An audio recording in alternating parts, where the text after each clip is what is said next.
Hi, I'm Kara Robinson, Research Manager at Blueberry Market and Sensory Research, and thank you for joining me in this first of a video series all about quantitative testing with Blueberry.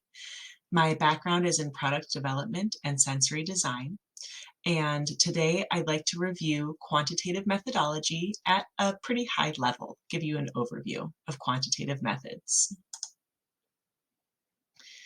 To start out, I will provide a general overview of consumer research and the two main camps of qualitative research and quantitative research. Qualitative research is a conversational methodology. Qualitative research includes focus groups, discussion boards, in-depth interviews, ethnographies, things that are very conversational in nature, and they are led by an expert researcher called a moderator. Quantitative methodologies, on the other hand, are numerical. They're data-driven through surveys, and the data is analyzed with statistical analysis to come to conclusions.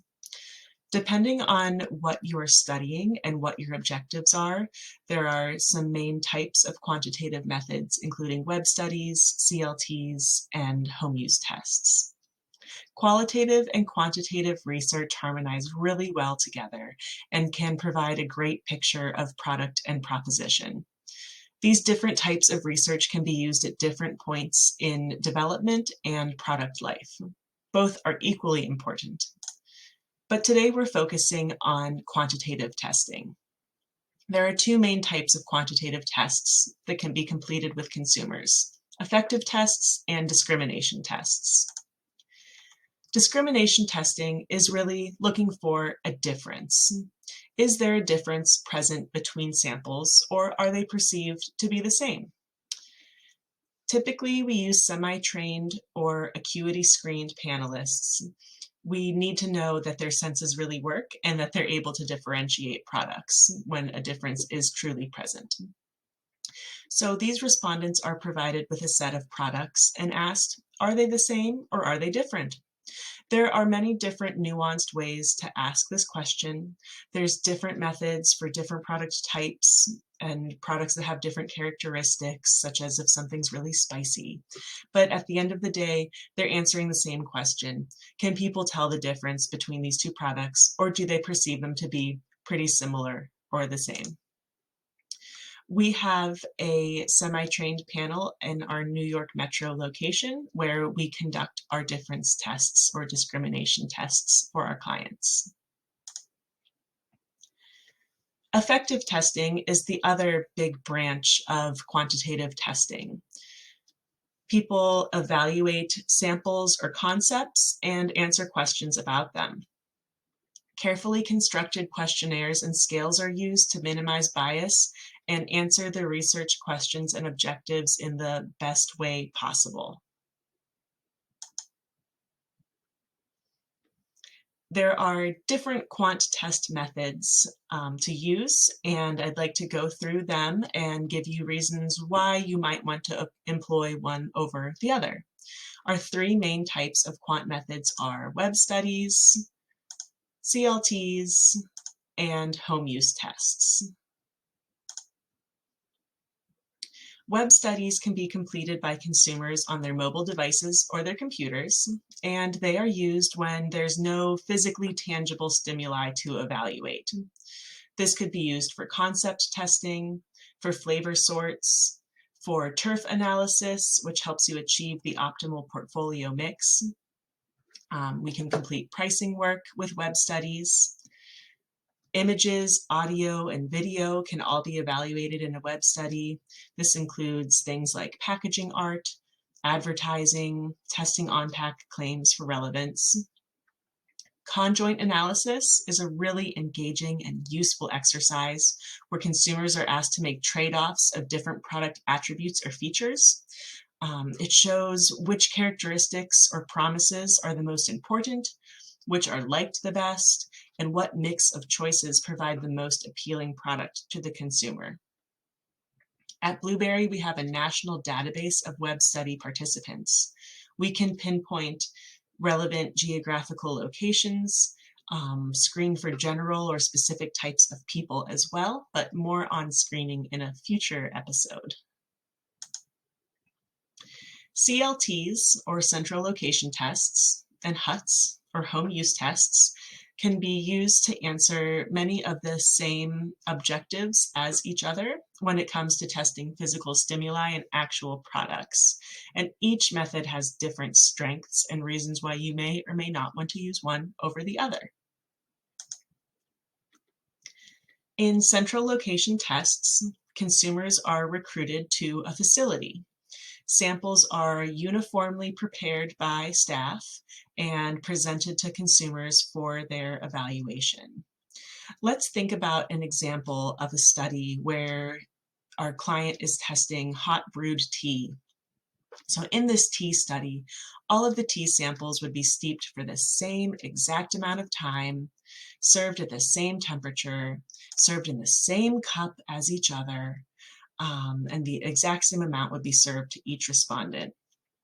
In a CLT, we're creating a very controlled environment. This is in opposition with home use tests, or HUTs. In a HUT, consumers either come to a location and pick up a product, or a product is shipped to their home. They evaluate these samples themselves in a more natural environment.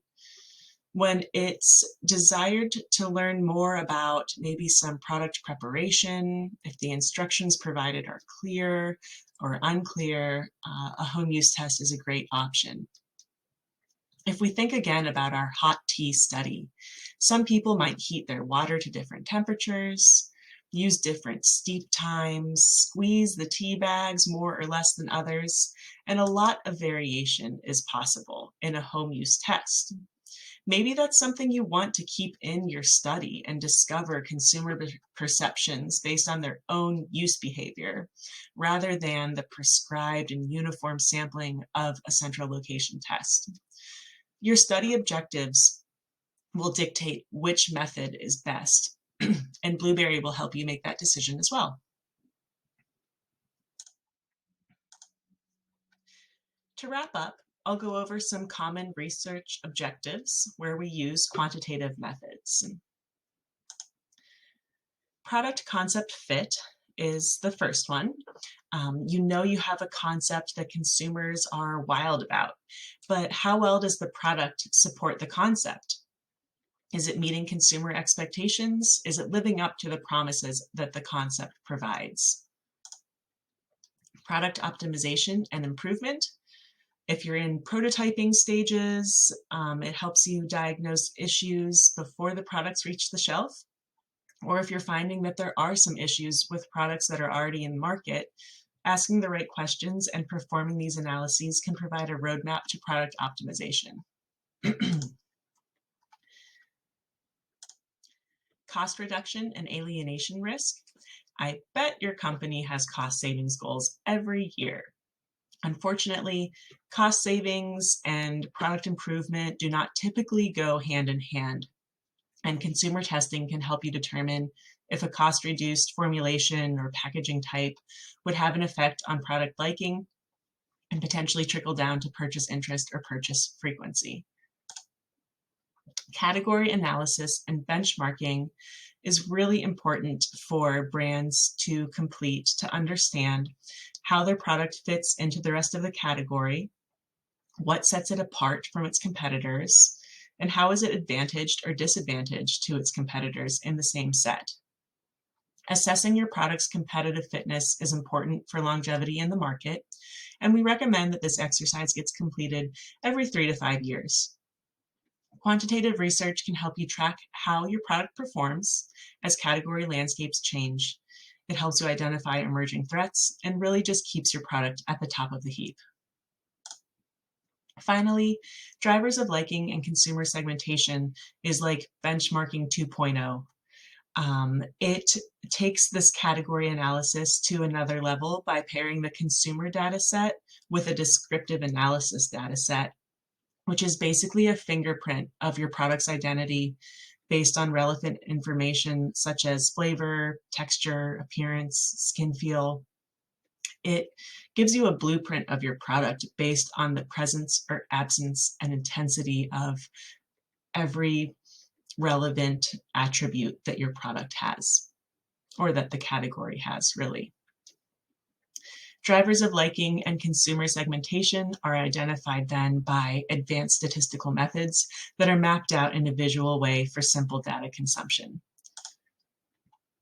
This isn't a complete list of all of the quantitative methodologies and research objectives that we support, but they are the most common types of studies that our clients need us to execute and trust us to complete. So, thank you for joining me today. If you want to learn more about how Blueberry can help you meet your research objective needs through quantitative or qualitative research, please reach out to me with my contact information here. Send me an email, pick up the phone, and give me a call. Happy to talk through any of your research questions. And stay tuned for the next part of our series, where I'll share the importance of client connection and how Blueberry works to exceed your expectations for consumer research. Bye for now.